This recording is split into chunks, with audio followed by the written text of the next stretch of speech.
Moses.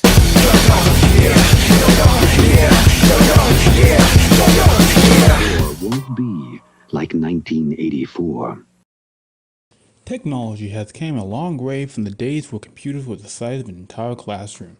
They have been an incredible rise in areas such as interconnectivity, automation, artificial intelligence, content creation, community education, and productivity.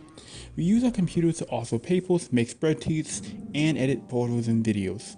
We use our phones to check social media. We use our Xboxes and PS5 so we can keep pawning news on Fortnite. And we use the internet to stay connected with a global society. This video, I will be going in depth on the various advancements in computer technology, from the dawn of the personal computer, to computer graphics, to the internet, to social networking, to artificial intelligence, and beyond. Now, we have to go back to the beginning. In 1832, Charles Babbage needed to create a device that could speed up calculations, so he immediately went to work. Charles authored a paper on the theoretical principles of the machinery for calculating tables. Intended to educate the population about his new idea, then having gained support for what he has called the difference engine. The government caught on to this, so they gave him one of the first government grants for research and technological advancement. Developing the difference engine, he hired various people and created a fire and dust-proof environment for developing and testing it. Though he only managed to hit the prototype stage, he went on to create another project called Analytical Engine, which was a general-purpose automatic mechanical digital computer capable of holding 1,050-digit numbers. Lovelace was the daughter of poet Lord Byron and the mathematically inclined Millbank. She was so fascinated with Babbage's difference engine that she asked various point constants and became an expert on sequencing instructions for the analytical engine. In 1820, Charles Xavier Thomas, the Clermont of France, invented calculators, and in 1874, Remsen Arms Company Incorporated produced the first typewriter and later the census tabulator in 1870. In 1930, we will see the dawn of the first modern analog computer created by Van Neva at MIT. The differential analyzer was a calculator that could solve differential equations, helping accelerate the solving of physics and engineering-related problems. 9 years later, Harvard professor Howard Aiken, in conjunction with the IBM, created his fully functional computer, known as the Harvard Mark I. The machine was bulky, with it being over 50 foot long and weighing 4,500 kilograms. To do input and output calculations, the computer needed to use paper tape, cards, and computer paper. Aiken later developed the Mark II and IV and became the first to develop a fully automatic large-scale calculator. It was not until Alan Turing, a math student at the University of Cambridge, that the pursuit of creating an all-around computer kicked off.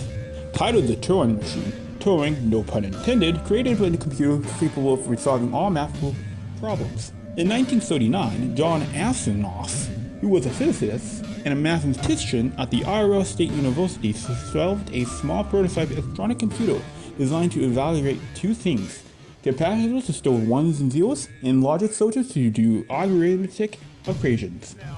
Asimov and Clifford E. Berry then created a larger computer designed for more general computing called the Asimov-Berry computer, or shortened to ABC.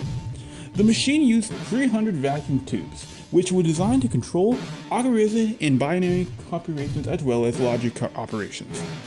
The first personal computer was conceived by John Blankenbaker in 1971. Titled the Kenbook I computer.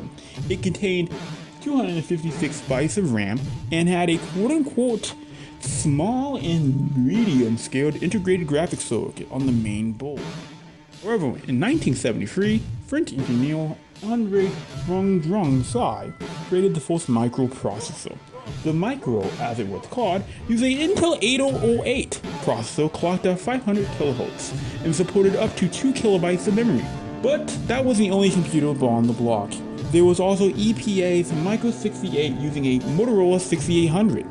By the way, this was the same processor found in the original Macintosh, and it's also the same processor found in the Nintendo Entertainment System. In the 1980s, we saw a computer boom with the IBM's PS1 and PS2. not to be confused with the PlayStation 1 or PlayStation 2. The Microsoft DOTI operating system, or DOS, and the Macintosh, with its macOS software, ushered in the boom in terms of personal computing. Furthermore, Sony and Philips introduced CD, or compact disc, in 1983, enhancing the audio abilities of computers and transforming the digital landscape for audio. Then in 1985, the Nintendo released the Nintendo Entertainment System, or NES, which was also known as the Famicom in Japan. The console revolutionized gaming and brought third parties to make games, and had graphical features such as tile swapping, multi-scrolling, and background maps. The 90s came along and computers were advancing at a rapid pace. Such developments include the Super Nintendo with its 16-bit graphics allowing for more advanced 2D graphics. Games utilizing three-dimensional graphics such as Doom and Duke Nukem. The Windows 95 operating system, including features like a stop menu, a task bar to see what applications are running, the DirectX API allowing for advanced 3D rendering, and Explore and plug-and-play support, making it easier to add new hardware. In 1995 and 1996 was the fifth generation of game consoles, that being the Sony PlayStation, Nintendo 64, and the Sega Saturn.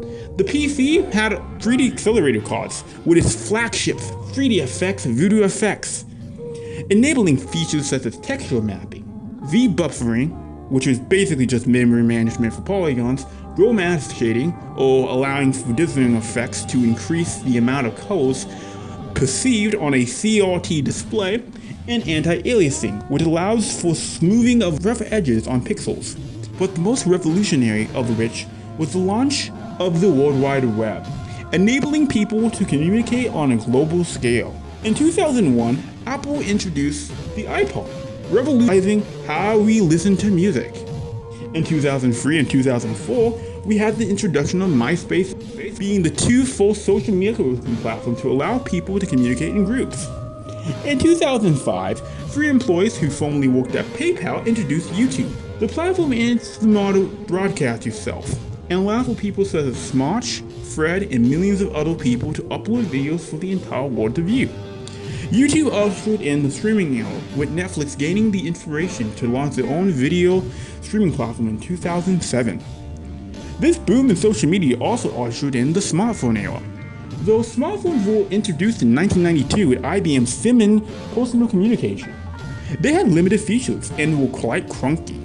But that would change almost overnight. During the 2007 Macro convention, Steve Jobs introduced the iPhone, a device that combined a cell phone, web browser, and MP3 player into one device. This revolutionary device was made possible due to the emerging technologies such as lithium-ion batteries, multi-text displays, ARM-based CPUs, 2D cellular service, and Wi-Fi, also known as wireless fidelity, which is what it stands for. After the iPhone, the world has changed massively, with everyone buying one, using it to do everyday tasks such as taking photos, texting their friends. There are various ethical considerations when dealing with the rapid advances of these technologies, especially with OpenAI releasing ChatGPT 4 and Microsoft releasing VESA. VESA 1 is an extremely advanced neural network that can take a photo of someone's face and voice that can create astonishing realistic videos. It is so realistic that Microsoft made a video of Leonardo da Vinci's Mona Lisa rapping to Anne Hathaway's rap song Paparazzi. Yo, I'm a paparazzi. I don't play no Yahtzee. I go pop, pop, pop, pop, pop, pop. My camera's up your crotch. See, I tell the truth from what I see and sell it to Perez Hilty. Don't call me scuzzy, making money. That's my job, celeb photography. What? Hell no, I'm not needy. I'm legit. Paparazzi. Though advanced, this video caused controversy due to concerns of it being used to spread misinformation. The use of the AI doesn't end there. A year ago, Canadian rapper and singer Drake recently made a song that used AI-generated voices from famous rappers Tupac and Snoop Dogg to diss rapper Kendrick Lamar.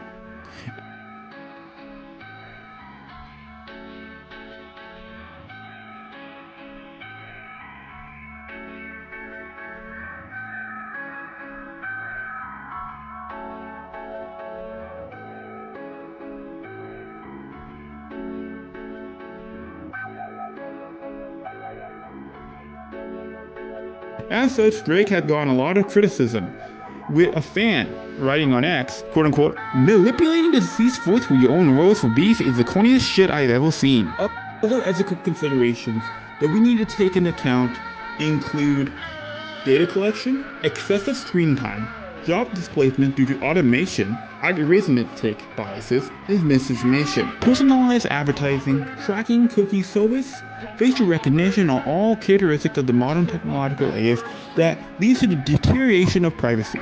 Nowadays, children spend most of their childhoods watching Cocomelon on their iPad, with each adult leading to a 6% decrease in class participation and a 6% reduction in math proficiency. According to the National Library of Medicine, teenagers are staying up all night scrolling through TikTok and Instagram, with them spending 20% of their day on their screens, from a Gallup poll.